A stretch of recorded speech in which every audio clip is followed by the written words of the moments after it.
So now we're going to create the paper to die cut these leaves out of. And what we're going to do is we're going to use some gel medium and mix the powders with it. Now the great thing about the powders is you don't have to use them just as they are. You can use them with other mediums as well. I've got another class on here called Mica Powder Techniques that has a bunch of different ways of using mica powders that are different from the ones that are in this class. So check that out. There's some other ways that you can use them as well. So I'm going to put some powder on my gel medium and I'm going to mix it on my surface here. As much or as little as you want. I want to see the kind of coppery color coming out of here. So I'm using the brown one, so it's the one that has a bit of a copper look to it. And in all honesty, it looks horrible when you put it on the paper like this, but it dries and has more of a coppery look to it, which is really cool. And I'm not trying to have a smooth background. I want to see a little bit of those color streaks. And because I am die cutting the leaves out of here, it doesn't need to be all the way to the edges, but I do want to make sure to have some good coverage. And I'm trying to be a little bit random with my palette knife strokes. And if there's a bunch of streaks with blue here, I want to just kind of break it up a little bit, basically till you like it. So I'm going to leave that to dry like that. Make sure to clean your surface and your palette knife off first, or while they're still wet, so that you don't have to clean up dried stuff. You can see how super easy it is to put these cards together once you've got all these backgrounds completely done and ready to go. I've got the 3 dies from this set that I'm going to use. This particular set has 5 different dies in them, but they don't all fit on one card, so you can choose which ones are your favorites. And there's not really a certain part of the background that I'm going to use, so I'm just putting my dies down and the paper on top and then die cutting.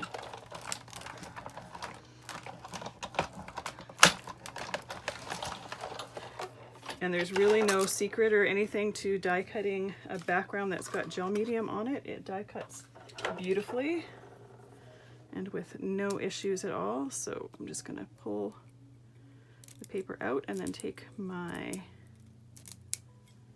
die out. And you see how as I'm pulling them out, the paper kind of curves a little bit. I really liked that when I was making the sample. So I decided to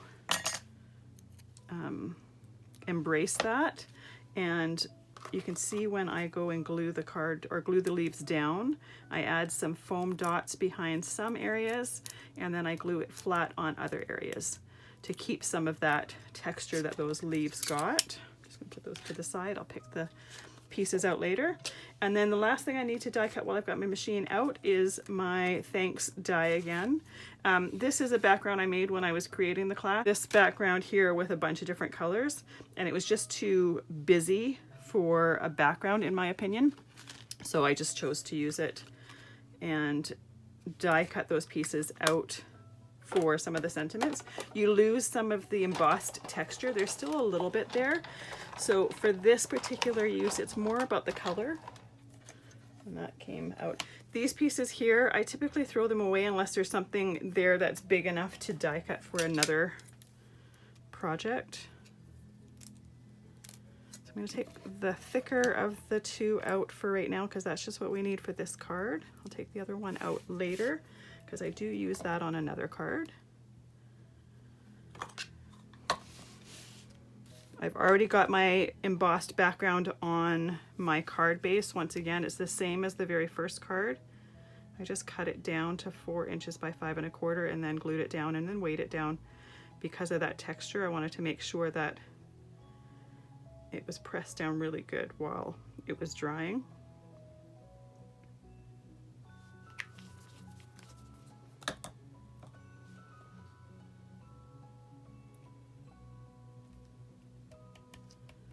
All right, tuck that to the side. Now I'm going to choose which, I think I'm going to do the same layout as I did for my sample card. So there's my foam dots here. So these foam dots aren't super thick. If you wanted to use thicker ones, you absolutely could. I didn't want to make the card too thick and have to use a different type of envelope or pay for postage or whatnot, so I left it the thinner pop dots. Clearly I have an issue today talking while I'm doing something else. All right, so I'm only going to put glue on the end and the stem of the leaf.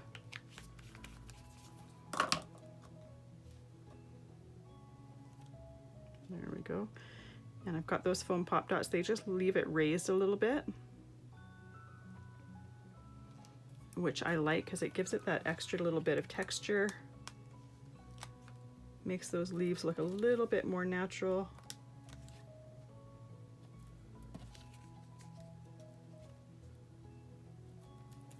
And I'll do this regularly if I want dies to have a little bit of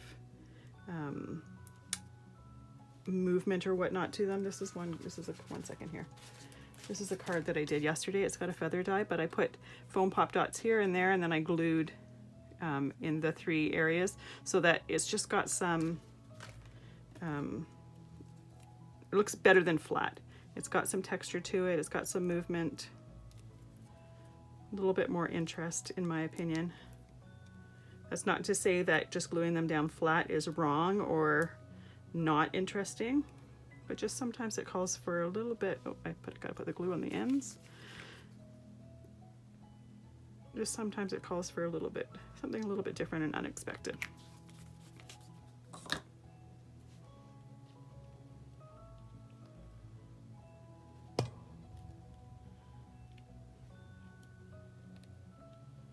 There we go. And then last but certainly not least,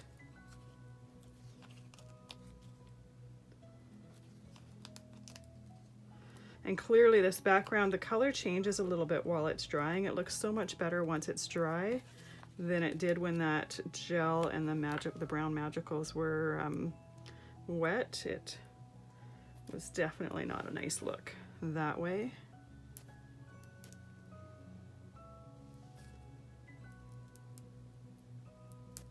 So I was quite pleased that it turned a little bit coppery as it dried. The tape backing of these leaves are fighting me today.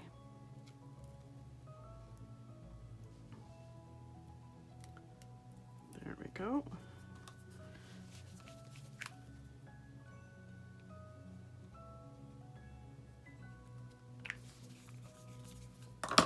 And I just placed them kind of as if they were falling from the trees.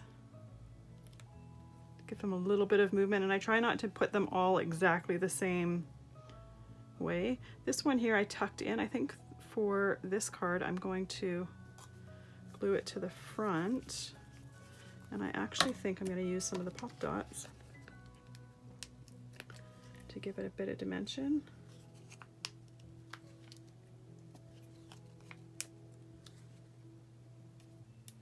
Just for something a little bit different from my sample card.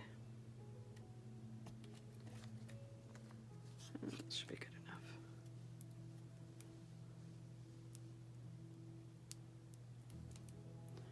Now I have a little bit of that pop dot showing through, so I'm going to take my scissors and I'm just going to snip it because I don't want to see that from the front of the card. It looks a little bit messy.